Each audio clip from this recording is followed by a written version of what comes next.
what's up?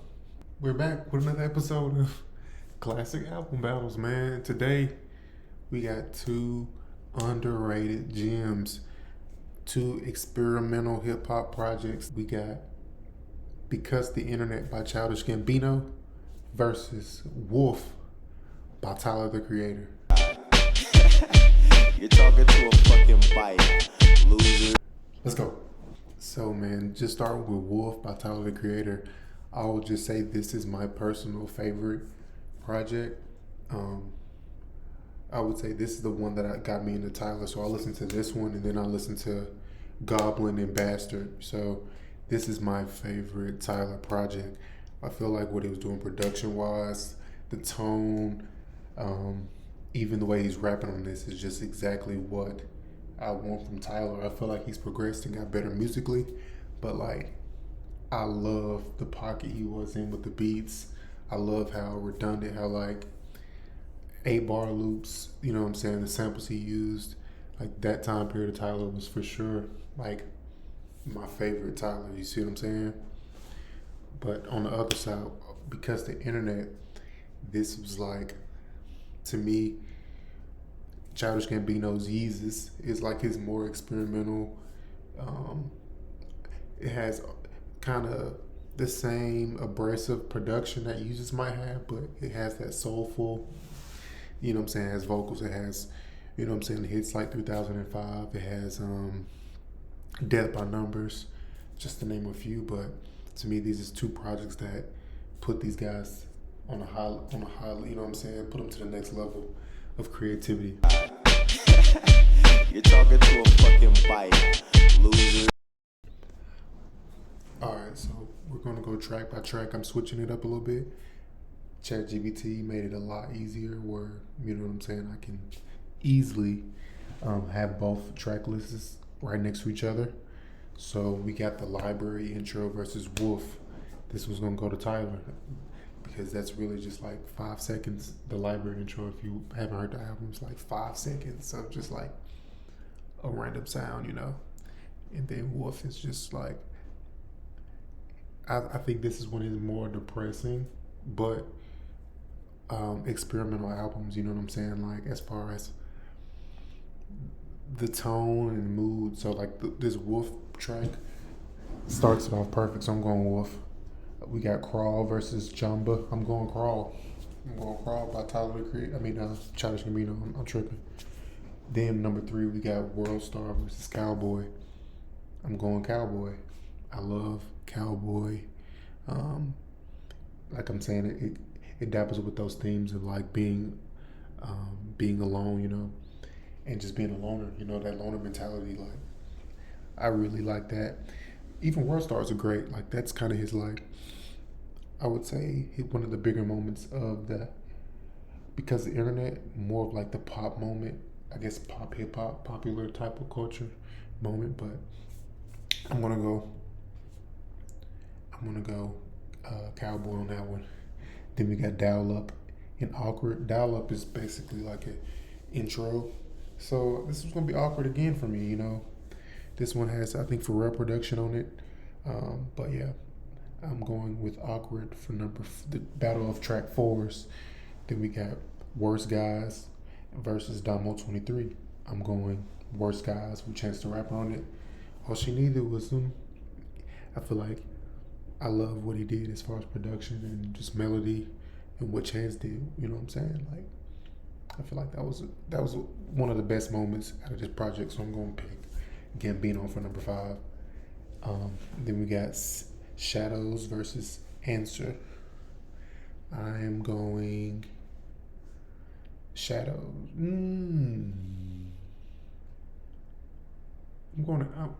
I'll go. This is both two very mellow tracks. I'm gonna go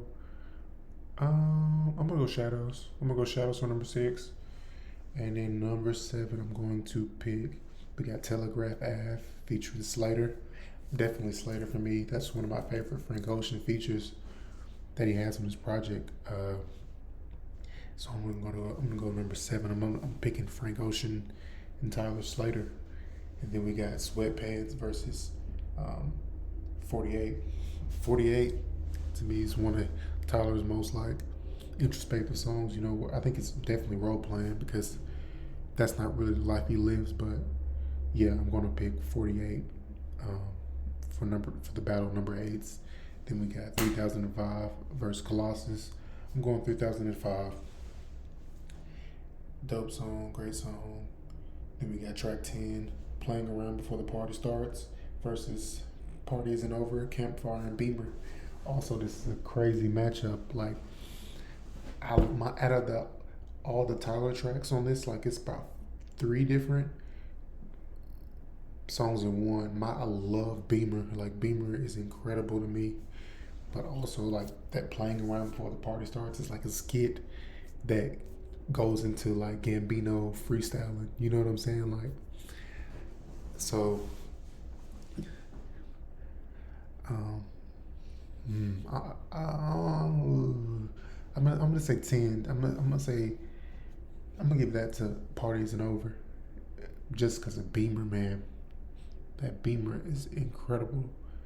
I like Party Isn't Over. I'm not a big fan of Campfire, but I love Beamer. So I'm gonna get it to Tyler. And then we got The Party versus I Fucking Hate You by Pharrell, featuring Pharrell. I'm going I Fucking Hate You, IFHY. And then we got No Exit versus Pigs. This one's easy. I'm going No Exit.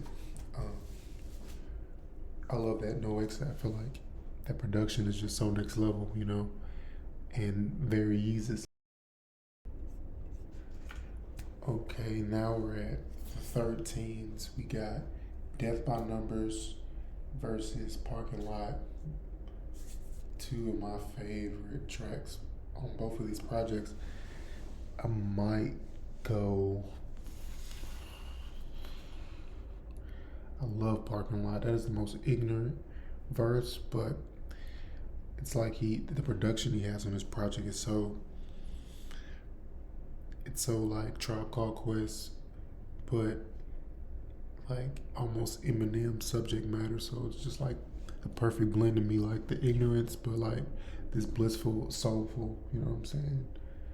Soul samples and drums, like the perfect match for me. So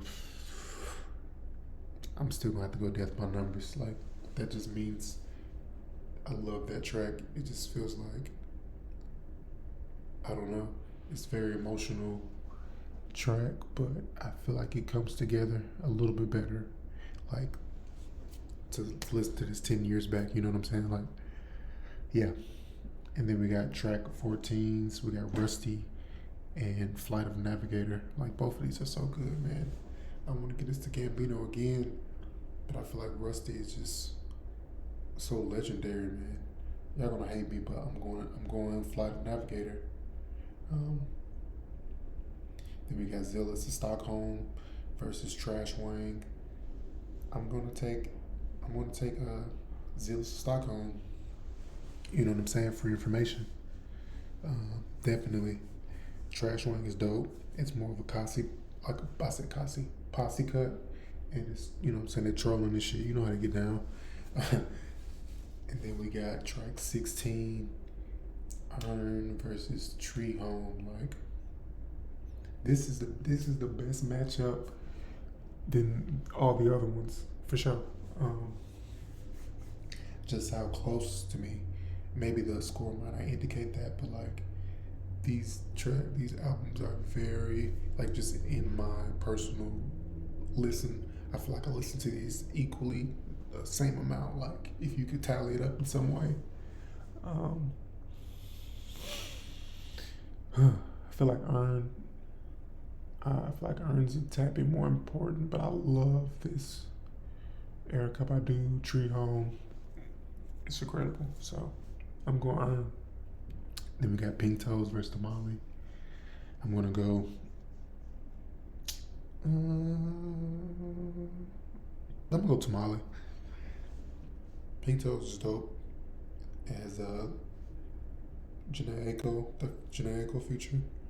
But Tamale, I just love how experimental his flows are, how aggressive the beat is. It's just like it epitomizes what Tyler was at that point in time. Like, this new Tyler is progression. You could for sure see it, but like that playfulness and satire was very much present in this project. But 17 is like, it really exemplifies what this project was. And then we got Earth, the oldest computer, versus Lone. I'm going Lone. But yeah, let's get back to the big me. And then obviously you got the biggest troll. That's a really dope outro. Very thoughtful, put together. But yeah.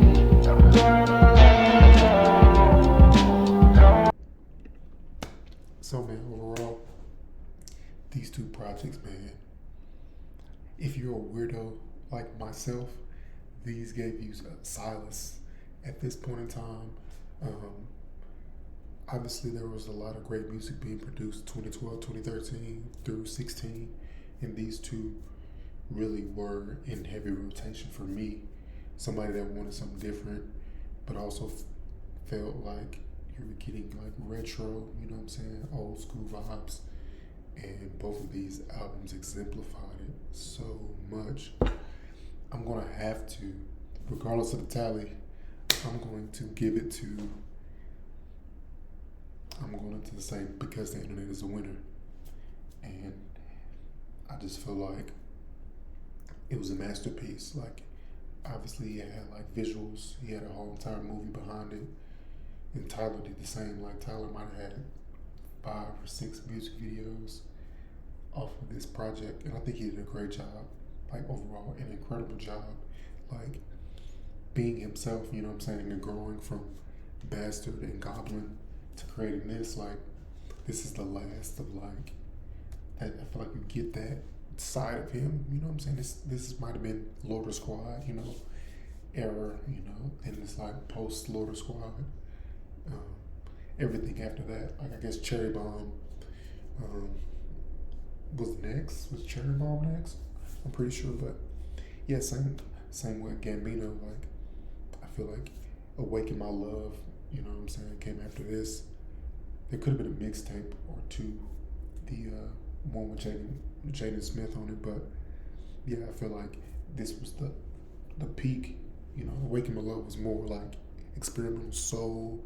This is like hip hop, pop, you know, R&B, rock.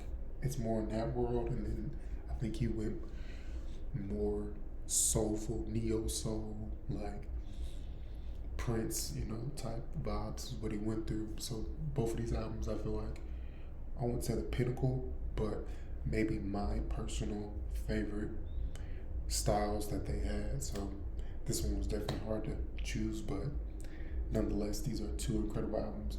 I mean, what do you guys think? Which is your favorite tracks? You know, tell me some tracks that might have changed your life, or songs that really influenced you or helped you get through whatever you're going through at the time, or made you be creative. Like, I can for sure say these projects inspired me to create, you know what I'm saying, produce music and do it at a different level. Like, almost wanted me to tell a story, you know, and not just be so cut and dry. But thank you guys again for watching, and I will see you guys at the next one of these, man. Send me suggestions too. Like, send me a better matchup than what I've had. I just want to say thank y'all again for watching, and man, this one hurt. Thank you for watching Classic Album Battles. We out.